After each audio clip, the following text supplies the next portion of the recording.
Alright team, welcome to another quick video. What we're going to do, have a look at today is something called shear stress, strain and shear modulus. Now what we can see in front of us here, we've got two distinctly different images. Now in previous sessions or previous videos we've looked at what we call direct stress, direct strain and elastic modulus. So the image on the top represents what we class as direct stress, so you can see there's a force being applied. It's a compressive force which causes that object to get smaller.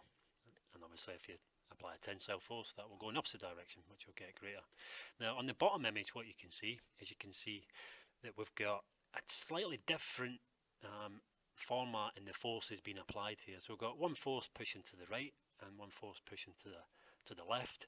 However, those forces are acting on different axes. So that's what creates this, what we call shear force.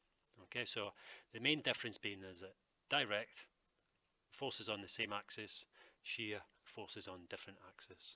Okay, now it's quite a common engineering issue. We've got forces pushing in different directions, so it creates what's called that shear stress thing. Now, have a little look here. We've got a short video. So we've got a bolt that's being sheared because we've got forces being applied to it along two different axes. Okay, so if you're a design engineer and you're working on engineered products, you're designing components where it can't withstand the force, so therefore it's going to be pretty tricky for you to solve engineering problems. So what we have to be able to do is understand how to use shear stress and shear force to solve these problems. So let's have a little look at an example of different types of shear. Okay, so on the top we've got tensile, forces pushing up. So these two on the top are classed as direct. Alright, so these on the top, the direct stress, direct forces, and on the bottom we've got this shear. Okay, so forces pushing on different axes. Now the image on the right is what we class as double shear. Now that's a slightly different technique you have to use to solve problems with that one, which we'll pick up in another video. But we're just going to have a little look at single shear today. Okay, now the similarities between direct and shear are quite stark. However, when we've actually start to sort of look at the formulas we're going to use, the formulas are very simple and they're very similar, should I say. However, where we get the information to solve the problems is a little bit different. Okay, now I've annotated I've got a block on it, we've got a force coming off the bottom and a force at the top, so along different axes. Okay, now the individual letters that we use for each of the different formulas we're going to use, you'll recognise some of them. Obviously force is the one that we're more sort of commonly familiar with. We've got length, area, obviously width, and then we've got extension. Okay, so again this is sort of terminology we're used to using a direct stress, but in shear we use them in a slightly different format. Again, the other main difference between the formulas, as you can see, we've got different symbols to represent shear stress, strain, and modulus of rigidity as we class it when we're talking about shear.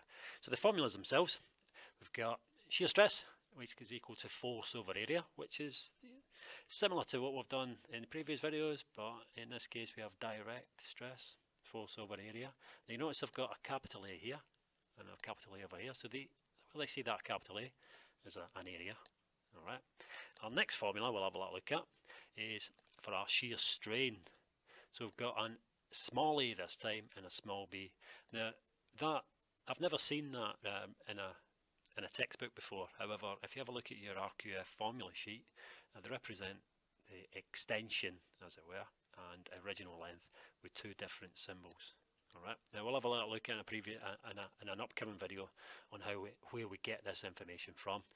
But really what we're talking about here, this small a, much different than the big A, is the extension that's taking place. And as you can see on my little diagram I've got here, I've got a small a. So that is the extension that we're looking at. Small b is what we class as the height of deflection. Now that is the distance between the two forces. So we can imagine we draw a straight line up, we've got one at the bottom, one at the top.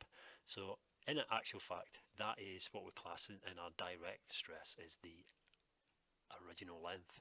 Okay, now if you think about it here, you've got a block represented by this red line. So if I apply a force at the top, it's going to change shape, it's going to create that sort of parallelogram effect. So in actual fact, that distance there is actually changing. Alright, so it is extending. Okay, so that's why it links up with this small a here. Alright, so just to reiterate what we've got there, if in direct context is the epsilon, which is shear strain. Now those two things are linked with what we class modulus of rigidity. So in direct stress, we talk about elastic modulus, but when we're talking about shear, we talk about modulus of rigidity. Okay, that's represented by the capital G. As in the elastic modulus, we've got stress over strain. Okay, so I'd suggest you draw a little diagram down, label this information up. Okay, and in the next upcoming video, what we'll do is we'll apply these formulas to solve a problem. Okay, so thanks for listening, and again, looking forward to speaking to you soon. All the best. Bye.